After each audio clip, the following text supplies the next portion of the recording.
Visa জোহর বারুর কাজ করতেছেন Kuala Lumpur, অপরিচিত পড়ে গেছেন, এটি আপনার চালা।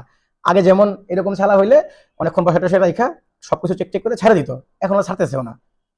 টেম্পার সালা কেরো সালা হইলে উঠ, গাড়িতে ওঠ, এজেন্টের ফোন দে, মালিকের ফোন দে, মালিক আসুক, যদি মালিক আসে তাহলে ছাড়াবে, মালিক না এলে কারো 15 দিন, কারো 1 মাস, কারো 2 মাস। এই যে আমার পাশে এক ভাই, সবকিছু আছে, কেরজা সালা, টেম্পার সালা, 14 দিন খাইতে আসলো।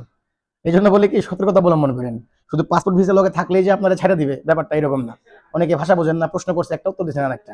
নতুন কলিং আসছিলেন, এজেন্ট দিয়ে ভিসা করে পাসপোর্ট নিয়ে নিচ্ছেন, পাসপোর্ট ভিসা লগে আছে, সিনা টান করে হাঁটবেন, করতে যায় না। অপারেসিভ হইতেছে, এড়ায় চলেন।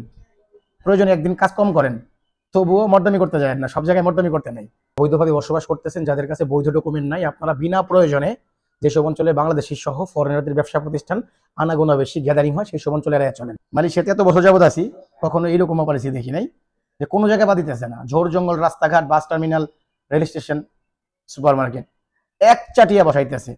সাবধান। শেয়ার করে দিন। ভালো থাকবেন সবাই। আসসালামু আলাইকুম।